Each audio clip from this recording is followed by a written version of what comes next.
હા મિત્રો, જે રીતના ગઈકાલે કમાડ તાલુકામાં એટલે છોટાઉદેપુર જિલ્લાના કમાડ તાલુકામાં ભારતીય જનતા પાર્ટી દ્વારા એક સભાનું આયોજન કરવામાં આવ્યું હતું. એ ખૂબ મોટી ત્યાં મિટિંગ યોજવામાં આવી હતી. એમાં ઘણા મંત્રીઓ, જે કેબિનેટ મંત્રીઓ, નરેશ પટેલ જેવા અનેક જે મોટા નેતાઓ ત્યાં આવ્યા હતા.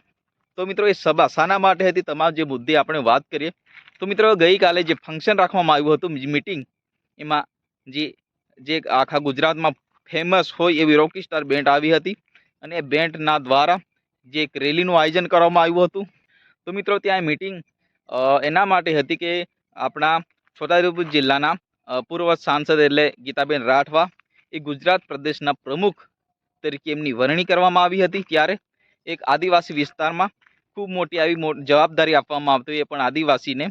તો એના માટે ત્યાં એક આદિવાસીના તમામ જે લોકોને જે ઉત્સાહિત કરવા માટે, એમને પ્રેરણા આપવા માટે આ પ્રકારની મિટિંગ ત્યાં યોજવામાં આવી હતી. અને આદિવાસી વિસ્તારમાં જે વિકાસથી વંચિત ન રહી જાય આ ભારતીય જનતા પાર્ટીના સરકારમાં, એના માટે આ મિટિંગનું આયોજન કરવામાં આવ્યું હતું. એના ઘણા લોકોનો ત્યાં મિટિંગ દરમિયાન લાભો પણ આપવામાં આવ્યા હતા. તો મિત્રો, એ વિસ્તારમાં અત્યારે ચર્ચાનો વિષય એ છે કે ભાઈ, એ વિસ્તારમાં જીએમડીસી કંપની જે અત્યારે કાર્યરત છે, મતલબમાં ચાલુ થઈ જવાની આરે છે. તો મિત્રો, આ જીએમડીસી ચાલુ થતાં જ જે 28 ગામડાઓ વિસ્થાપિત થવાના છે એવું અત્યારે ખૂબ ચર્ચામાં વિષય ચાલી રહ્યો છે. પરંતુ આ મિટિંગ દરમિયાન આ મંત્રીનું નિવેદન આવ્યું છે કે ભાઈ, ખોટી રીતના જે વિરોધ પક્ષના નેતાઓ અફવા ફેલાવી રહ્યા છે કે 28 ગામડાઓ અહીંથી ઉજળવાના છે.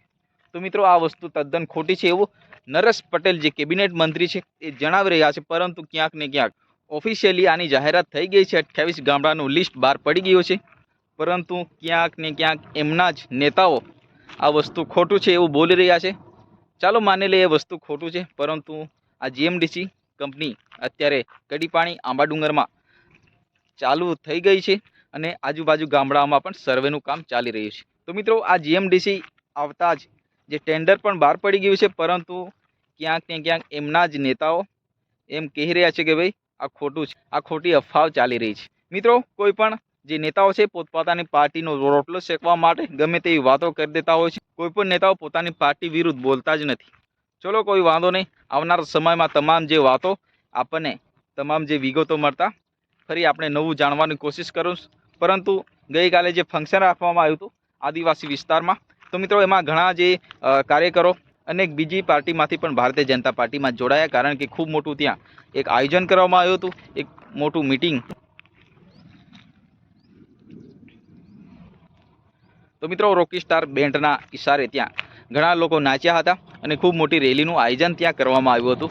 તો મિત્રો, તમને વિડીયો પસંદ આવે તો વિડીયોને લાઇક કરીને ચેનલને સબસ્ક્રાઈબ કરી નાખો, કારણ કે ગુજરાતના તમામ વિડીયો આપણી ચેનલ પર આવી જતા હોય છે. આજના વિડીયોમાં બસ આટલું જ. ફરી મળીશું તરત બીજા વિડીયો સાથે. ત્યાં સુધી જય હિન્દ.